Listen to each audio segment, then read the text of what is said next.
seluruh warga masyarakat Desa Purwosari Babatan Ponorogo. Matur sembah nuwun. Kaya ngono kuwi, Nduk. Sing diati-ati wis dadi bukti, sing ditunggu-tunggu wis lumaku. Iya. Nadyan to awake dhewe sowan lapangan kene nembe sepisan iki ning gandeng Piyayi Purwosari Babatan Ponorogo iki piyayi sing tresna karo budaya, sing maindhit karo wayang, mula ya lapangan sing semene jembare meksa ora cukup ya. Mergo akeh sing kepareng rawuh mangestoni marang Desa Purwosari. Iya, luar biasa. Ora mung ana Purwosari, marambah makaping-kaping saben-saben awake dhewe sowan ana laladan Ponorogo. Kahanane ya pancen kaya ngene iki kok no. Piyayi lek antusias, lek tresna, lek cinta karo budaya jati diri bangsa pancen kaya ngene iki becike. Iya, mula ya awake dhewe ngaturake panuwun.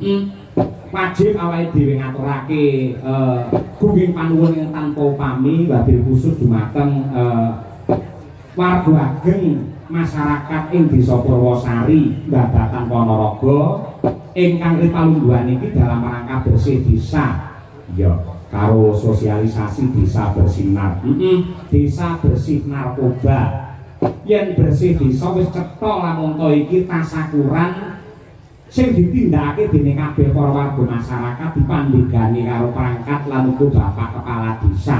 Sing intisarine nyuwun marang kurbane Hyang Agung marang Allah Taala muga-muga sedaya para warga masyarakat ing Purwosari tansah ginanjar keselamatan ya selamat lahir batin, selamat donya praktek akhir.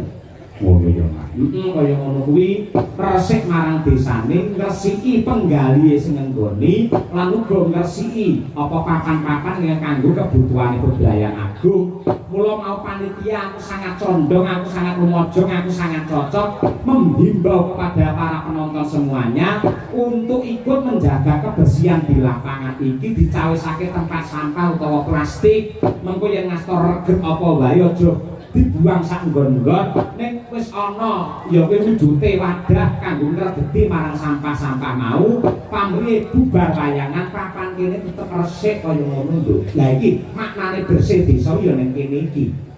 Kabeh melu handar dene marang Desa Purwosari. Kaya ngono kuwi becik lho, becik. Iya. Ewadine desa bersinar bersih dari narkoba, awake dhewe ora perlu sinau ning endi-endi mung manut karo dawuh para simbah-simbah yen. Dadilan orane bocah, dadilan orane pemuda utawa generasi kuwi gumantung saka triwiyata pawiyatan telung perkara. Ingkang sepisan ya kuwi panggelontahe Rama Ibu ana ing dalem utawa ana ing omah. Angka loro ya kuwi piwulange bapa ibu guru ning sekolahan. Dene kang angka telu ya kuwi lingkungan. Kuwi sing ndadekke utawa ngrusak marang para generasi gumantung telung perkara ning omah, ning sekolahan karo ning lingkungan. Iya kok. Nadyanto ning dalem panggelontahe Rama Ibu ki becik. Ana sekolahan piwulange bapa ibu guru kuwi apik. Nanging lamun to lingkungan ceroboh, lingkungan rusak, ora neh ora mokal dadi anak angel ditata, angel diatur. Ketika ada anak yang nakal, jangan 100% kita menyalahkan kepada anak itu sendiri. Namun sebagai orang tua kita harus introspeksi. Kok anakku iso nakal ki janjane kleruku makan ana nggondi kudu diwelah-alik dhewe. Iya, ngono kuwi. Mergo yektine yen ana anak sing nakal, sing kleru dudu anake, ning wong tuane. Ngono ya. Kaya ngono kuwi, le milih sekolahan piye, le tramongke piye, le glowentah ana dalem ki piye. Mergo nadyan kaya ngapa lan kepiye. Mbok 10 tahun utawa 20 tahun sing bakal teko, sing calone memegang tongkat estafet ya kuwi nyiseni marang kamardikane bangsa Nuswantara ya para nom-noman kuwi aja nganti mengko morale dadi rusak, pakatine dadi bobrok, mergo anane narkoba sing bener-bener ngrusak marang generasi bangsa. Aja mung nyalahne anake ning kabeh para piye sepuh bebarengan nggatekke karo anak. Rata-rata anak sing nakal ngono kuwi mergo kurang perhatian saka wong tuwa, iso uga mergo wong tuane rusak-rusakan kegiatan karo bojone iso. Terus banjur nggih pelampiasan dadine kaya ngono. Lah padha karo Pak Lurah Purwosari iki, Pak Sukatman. Dadi lurah ki ya kudu adil, kudu rata. Nuwun sewu yen cara nggenku selaku kepala desa ki gelem ora gelem kersa ora kersa sirahe iki nuwun sewu pikirane diparuh dadi loro kiwa karo tengen kok ngono sing tengen kuwi nggih ngurusi nggih srawung nggih bekti karo para kiai alim ulama lan para sepuh ning sirah sing kiwa nggih srawung karo cah nom-nom sing gaweane lho ngono ki aja diseneni aja digething ning ayo dirangkul, ayo dicedhaki, men enggal entuk solusi mergo bocah nom janjane perlu kasih sayang, perlu perhatian sing kaya ngono kuwi. Iya, kaya ngono kuwi. Wis tepung ya karo Pak Sukatman. Wis wano yen-yen Pak Carik karo ketua panitia nalika aku wayangan dene Pak Suwito biyen sing kepareng manggi awake dhewe. Wingi kae neng endi Pak iki? Nggih Demung nanti lali kekerepan yang Ponorogo lali nanti ya. Teng Demung wingi niku nggih kepareng rawuh Pak Carik, ya Pak Lurah ya gerah yen ben malah panjenenganipun nun sewu alangan kecelakaan. Iya, ing saiki wis sehat, muga sehat sak teruse. Iya, lagi sore mau aku bisa ketemu karo panjenengane. Aku mau lak jam 5:30 sore wis teko kene. Iya. Lah kuwi ora ngerti. Ora ngerti lamun sing manggake kuwi iki wong sewu Pak Lurah, tak kira tukang kebersihan lho. Oh iso ngono. Mergo ora ono sing dawuhi kok turun tau petuk. Betul ya dereng siram Pak Lurah sing ngangge kaos kae putih ora soklat ora, ya. Ngono kuwi, aku ora ngerti. Terus karo Pak Carik dikandani Pak Dalang itu Pak Lurah, ya ampun, piyayi le sederhana tek kaya ngoten niku, piyayi le prasaja tek nganti kaya ngono kuwi. Tanpa beda kaya Ratu Ngamata Prabu Puntadewa. Piyayine iki apa anane sabar, jujur, hidupnya sepenuhnya untuk diabdikan untuk kemuliaan warga masyarakat di Purwosari yang tercinta. Itulah Pak Lurah. Ya, mulai yang pidato bukan masalah Pak Lurah, pidato basa campur bukan masalah. Timbangannya nek lurah pidato bahasane halus ora tau wayangan. Iya. Nggih ngoten Pak. Kalau Pak tukang mani kiyaine ada ora masalah. Sing penting tetep nyenenge warga masyarakate, yen masyarakate seneng atine, yen penggali padang nyambut gawe sregep, yen sregep nyambut gawe insyaallah rezekine melimpah ruah kebak berkah. Allahumma. Allahumma. Jamaah. Terima kasih, terima kasih. Hasbunallah wa ni'mal wakil.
suno masa tempel nyimput cepet utara cepet selatan karo ajar ya terdiri dari 38 RT pandegane karo Pak Kades Sukatman sing nyatane panjenengane 2 periode ngayomi warga masyarakat Purwosari muga-muga genep ping 3 anggone mulyakake karo Kyai Purwosari ya amin uga matur nuwun karo Pak Care utawa Mas Care Arif Saifuddin ya Pak ugi dumateng Sang Ketua Panitia Pak Jonianto Ketua BPD Pak Misnianto ya Ketua LPMD Pak Haryanto lan ugi Bapak-bapak Kasun di 5 dusun Mbah Sumawan Bapak Pak Care kuwi ya matur nuwun lan wabil khusus dumateng ibu-ibu PKK Seni Karawitan SPMB utawa Sri Kandi Purwa Marwita Budaya Purwosari. Wah iya panjenengane mau sing ngersakake klemengan sore mau Tanjung Gunung mergo janjane ibu-ibu PKK arep pentas nek nanti panjenengane ibu-ibu padha nganggo gamelan terus sing masak sapa. Kula panjenengane rela berkorban rasa ngadu gamelan engko wae bar wayangan den ditabuh karo bojone dhewe ngono. Iya ngono ya Mas. Matur nuwun ibu-ibu sedaya sembah nuwun ing tanpa upami Bu Camat ya Pak Dan Ramil karo Pak Kapolsek lan jajaranipun para sepuh ingkang pareng mangestoni Kyai Alim Ulama ya Mas. Sembah nuwun. Kuwi dhisik ayo gandeng iki ana bintang tamune no. Sapa? Ya kuwi Mas Gareng saka Pacitan karo Mbak Lucy Brahman. Wah iya. Mbak Lucy iki domestik Ponorogo. Ngono kuwi. Sambene dadi waranggana ning asline iki dhek iki profesinya menjadi penjual daster online.